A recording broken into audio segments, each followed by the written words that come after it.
Dhanbad court पहुंचे डुमरी विधायक जयराम महतो ने सियालजोरी मामले में कानून का सामना किया, लेकिन बाहर निकलते ही राजनीतिक मोर्चा खोल दिया। जेपीएससी अभ्यर्थियों के आंदोलन पर समर्थन जताया तो ईडी की कार्रवाई को लेकर भी तीखी टिप्पणी की। यहां तक कि सांसद ढुल्लू महतो पर तंज कसते हुए उन्होंने सत्ता और जांच एजेंसियों के रिश्तों पर भी सवाल उठाए। नमस्कार, आप देख रहे हैं मिरर मीडिया, मैं हूं रेनू। जेएलकेएम के केंद्र अध्यक्ष एवं डुमरी विधायक जयराम महतो शुक्रवार को सियालजोरी इलेक्ट्रो स्टील धरना मामले में धनबाद व्यवहार न्यायालय में पेश हुए। अदालत में पेशी के बाद उन्होंने मीडिया से बातचीत करते हुए अपने खिलाफ दर्ज मामले, रांची में चल रहे जेपीएससी अभ्यर्थियों के आंदोलन और धनबाद में हाल ही में हुई ईडी की कार्रवाई पर विस्तार से अपनी प्रतिक्रिया दी। राज्य में जारी जेपीएससी अभ्यर्थियों के आंदोलन पर बोलते हुए जयराम महतो ने कहा कि आंदोलन कर रहे छात्रों ने पहले ही तय कर लिया था कि किसी भी राजनीतिक दल या नेता को मंच साझा करने की अनुमति नहीं दी जाएगी।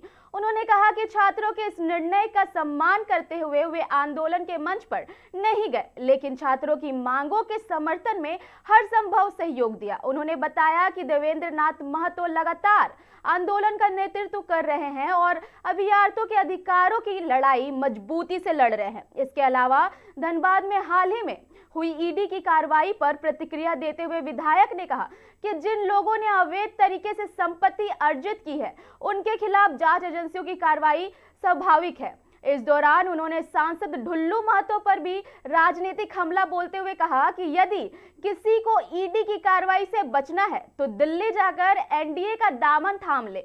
जयराम महतो के इस बयान के बाद राज्य की सियासत में एक बार फिर आरोप प्रत्यारोप का दौर तेज होने की संभावना जताई जा रही है। दुर्भावना से ग्रसित होकर मेरा नाम डाल दिया करते थे, तो उसी क्रम में मेरा भी नाम डाल दिया गया था, जबकि उस घटना में हमारी उपस्थिति भी नहीं थी। बस मेरा एक फोटो था। अभी नाम डालने वहाँ जो लिखा गया है, पुलिस के द्वारा जो विवरण दिया गया, उसमें साफ साफ लिखा गया है कि जयराम महतो की तस्वीर थी उस बैनर पे, जिस बैनर को लेकर ग्रामीण आंदोलन कर रहे हैं। कि आप सबसे पहली बात है कि छात्रों का स्वयं आग्रह है कि कोई पॉलिटिकल पार्टी के एमपी एमएलए अगर ना आए तो ठीक है। उन्होंने मुझे अनुरोध किया, बल्कि हजारीबाग से जो बच्चे गए उनको मैंने कुछ सहयोग भी किया। गाड़ी में जब जाने लगे तो उनका खुद आग्रह है कि हम लोग एक आंदोलन में कोई भी पॉलिटिकल पार्टी के लोग आने से शायद मैंने सरकार कुछ और तरह का व्यवहार करे, इसलिए उन्होंने आग्रह किया है कि जो छात्रों का आंदोलन है उसे वो बैक सपोर्ट ही करे। तो मैंने बैक सपोर्ट में सारा अपना यंत्र तंत्र लगा दिया है उनके लिए। उसके बाद भी हम लोग अपने पार्टी के बैनर तले 4 तारीख को झारखंड के 24 जिलों में एक दिन का महाधरना प्रदर्शन करेंगे और उसके बाद शाम को उपायुक्त जिले के उपायुक्त को ज्ञापन देंगे और फिर हम लोग विधानसभा स्तरीय कार्यक्रम अपने पार्टी के बैनर तले करेंगे। लेकिन अभी ये जो कार्यक्रम हो रहा है ये छात्रों को हो रहा है और उनका स्वयं आग्रह है। धनबाद में ईडी का रेड हुआ है, कुछ अपडेट मिला है कि नहीं आपको? नहीं, सुने हम भी कि 600 करोड़ के आसपास का 100 करोड़ तो नगद ही मिल गया, ऐसा सूचना मिली है।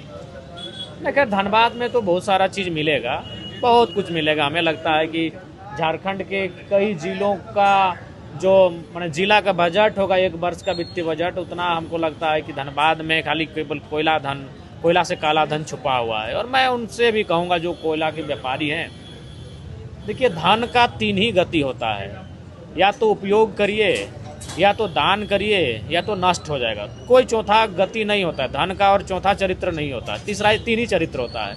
या तो जितना धन आपने कमाया है उसको यूज करिए, भोजन के रूप में यूज करिए, वस्त्र के रूप में यूज करिए, घर मकान के रूप में यूज करिए, गाड़ी घोड़ा लेकर यूज करिए, जमीन खरीदिए, बिजनेस करिए, कुछो करिए, लेकिन उस धन का यूज करिए। और नहीं तो दान कर दीजिए, जरूरतमंद लोगों को दान कर दीजिए। और नहीं तो एक दिन नष्ट हो जाएगा। नष्ट हो गया, ईडी ने छापा मारकर नष्ट कर लिया, आपका नहीं रहा, यानी आपके हाथ से नष्ट हो गया। और वो ईडी फिर सरकार को जमा देगी और फिर कोई करप्टेड आदमी उसको अपने जेब में डाल लेगा। इससे अच्छा अगर आप यूज नहीं कर पा रहे तो दान कर दीजिए, और नहीं होता तो हमको इंटरनली भिजवा दीजिए। अभी झारखंड में अगर कोई किसी जनता दरबार में ऑन द स्पॉट मदद किया जाता है, चेक काट के, तो जयराम महतो का है, तो हमको अगर कर दीजिएगा तो आपका जो है उसको सही जगह लगवा देंगे। तो इतना पैसा कहाँ से लाते हैं? हम कहाँ से लाते हैं? हम तो चेक देते हैं। आप जाइए, हम आपको स्टेटमेंट देंगे बैंक का, हम चेक काट के दे रहे हैं।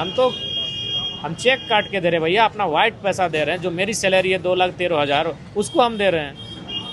अच्छा, कुछ लोग बोल रहे थे कि ईडी, आप भी आरोप लगा रहे हैं कि ईडी दरवाजा देख के घुस रही है। हाँ, ये सही बात है। जिनके यहाँ छापा पड़ा है, मैं उनसे कहना चाहूँगा अगर ईडी से बचना है तो एनडीए में चले जाएं, या तो सांसद जी से बोलिए कि थोड़ा दिल्ली लेकर जाएं, बच जाएंगे, गारंटी है। उनको क्या टारगेट? टारगेट कहाँ कर रहे हैं? धनबाद में पड़ा तो धनबाद के जो सांसद हैं उनसे कहेंगे ना भाई कि वो उनको लेकर दिल्ली चले जाएं एनडीए दरबार में। उनको टारगेट कहाँ कर रहे हैं हम? वहाँ भी पढ़ना चाहिए क्या?